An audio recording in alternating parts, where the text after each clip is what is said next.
During the Deicide arc, we witness Aizen become a godlike being, with his spiritual pressure being able to disintegrate souls just by being in proximity to him. But suddenly, after his battle with Ichigo, he reverts back to his base form. His monstrous appearance shatters like skin peeling off of his face. Kyokasui Getsu crumbles to dust, and Kisuke Urahara delivers that infamous line, "The Hogyoku has rejected Aizen." Ichigo immediately challenges Urahara's interpretation. Ichigo proposes that the Hogyoku didn't reject Aizen, it in fact gave him exactly what he wanted, just not what he thought that he had wanted. Fans have been arguing about this plot point for over a decade, so let's break down what actually happened. In this video, I'll be analyzing all of the evidence, whether if the Hogyoku rejected Aizen or granted him his deepest desire. This single plot point is critical in reframing the defeat of Sosuke Aizen. Aizen reveals in chapter 401 that he discovered the true nature of the Hogyoku upon becoming its master, and it's not what Urahara had originally believed. The Hogyoku doesn't simply dissolve the barrier between a Shinigami and a Hollow, its actual power is far stranger. The Hogyoku captures and materializes the hearts of those around it. It senses desires that are conscious and unconscious, as it then manifests these into reality. When Urahara created it, he wanted to break down the barrier between species, and that's exactly what it did. When Rukia unknowingly carried it within her Gigai, her guilt over Kain's death manifested as a power transfer to Ichigo, going further than intended. Orihime and Chad developed their abilities because the Hogyoku sensed their desire for power while it was hidden inside Rukia's body. It's not too much of a stretch to say that the Hogyoku is a sentient artifact with a will of its own. After fusing with the Hogyoku, Aizen undergoes 5 distinctive transformations, and each one reflects his psychological state as much as his power level. The first transformation is simple. The Hogyoku embeds within his chest, granting him regeneration and enhanced durability,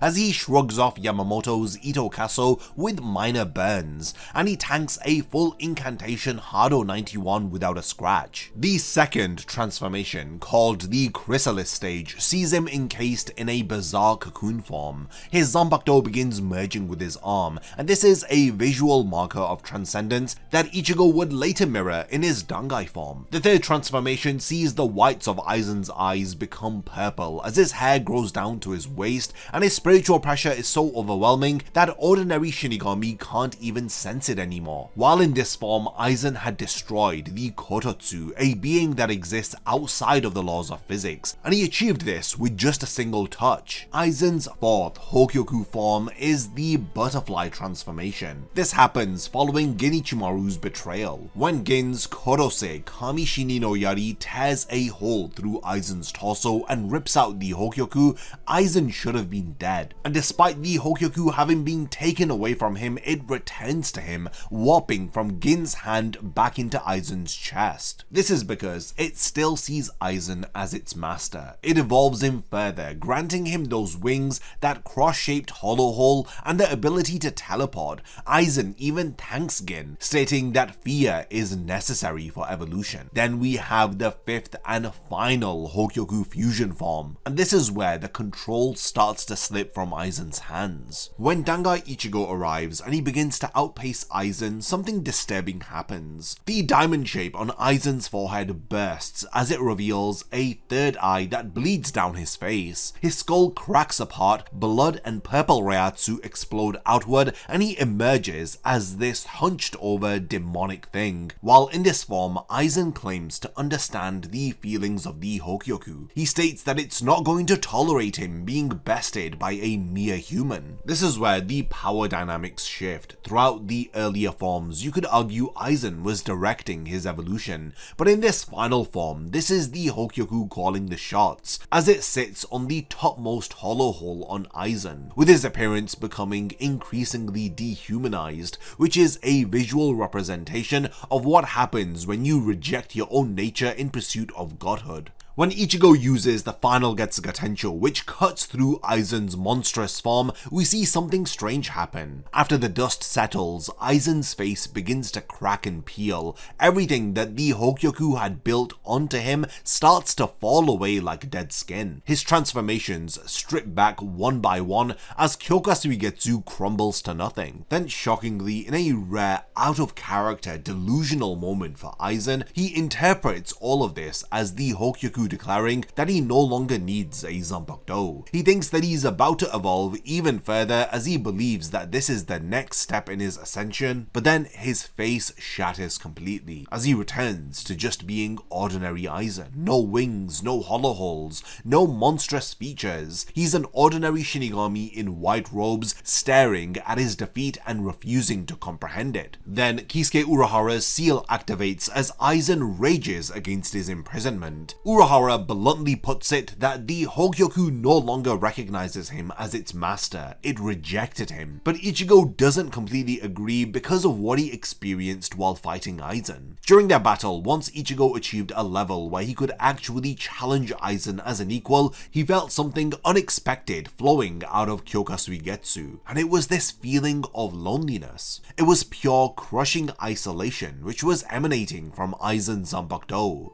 Ichigo's father had told him the Hogyoku reads hearts and makes wishes come true, so Ichigo puts it together. If Aizen was born with exceptional power so overwhelming that nobody could even stand on the same level as him, then his entire life would have just been spent in isolation. He would have had no equal, no one who could understand his perspective. It would have just been endless, suffocating solitude that he tried to fill by pursuing godhood. Aizen's attempts at trying to reach atop of the heavens didn't cure his loneliness, it made it worse.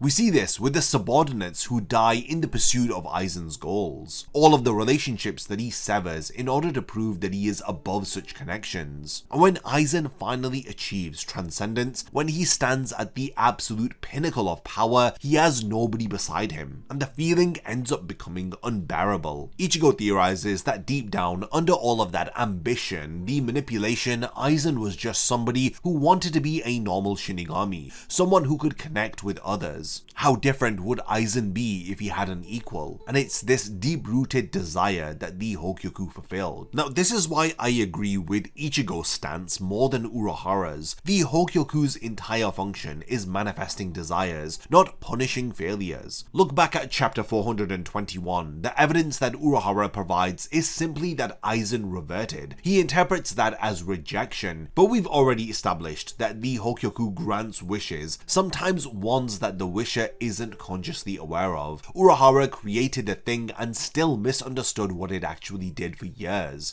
Why would his interpretation of Aizen's de-transformation be any more reliable? If the Hogyoku truly rejected Aizen for losing to a human, why did it return to him after Gin's betrayal when Aizen was essentially dead? It had every opportunity to abandon him then. Instead, it continued to evolve Aizen further. Now, there's another factor worth addressing here. Gin notes in chapter 414 that Aizen's arrogance had blinded him to threats standing right in front of him, and it's his trait of arrogance which had absolutely contributed to his defeat. He couldn't even conceive of the possibility that Ichigo had surpassed him, assuming instead that his inability to sense Ichigo's Reiatsu meant that Ichigo was weaker rather than stronger, but arrogance doesn't explain the de-transformation. The Hogyoku doesn't care about arrogance, it's focused on desire, and while Aizen's arrogance left him vulnerable to Urahara's seal, it was his hidden loneliness that caused the Hogyoku to strip away his transcendent forms. The Hogyoku protects its host when threatened. We see this in chapter 416.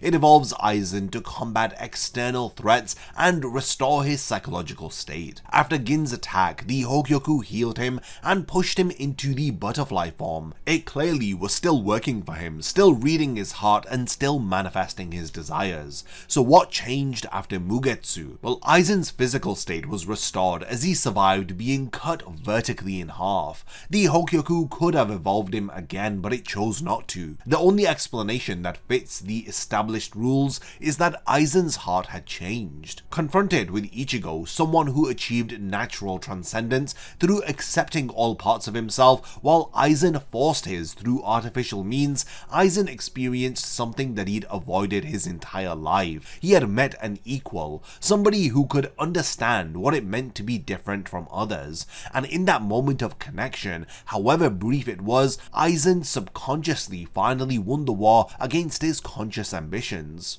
The Hogyoku has never really left Aizen. It stopped granting him transformations, but it remains fused to his body. This means that he keeps his immortality. During the 1000-Year Blood War arc, Urahara notes that Aizen has somehow grown even stronger than he was during their fight, despite losing access to his evolved forms. The Hogyoku gave Aizen exactly what he needed, not what he thought that he wanted. He was stripped of his godly transformations and returned to being a normal Shinigami, and now he is sitting in Muken for 20,000 years. At the end of the series, Aizen delivers an incredible speech on courage, and this sign-off in the last chapter shows contentment. I'd love to know all of your thoughts. Did the Hogyoku reject Aizen? Or do you think that it stopped recognizing his conscious desires and instead brought out that subconscious desire for connection? When it comes to this matter, I'm definitely on Ichigo's side. I don't really agree with the notion that the Hogyoku rejected Aizen, as Urahara puts it. But yeah, let me know your thoughts by continuing the discussion in the comments, and lastly, thank you for making it to the end of this one, and I look forward to seeing you in my next video. A massive thank you goes out to all of my amazing Patreon supporters for helping to make this video possible. If you also want to support the channel and see your name in the end of my videos, then check out my Patreon, which has loads of perks like early video access and so much more. Thank you for sticking around till the end of the video, and whatever you contribute will mean a lot to me.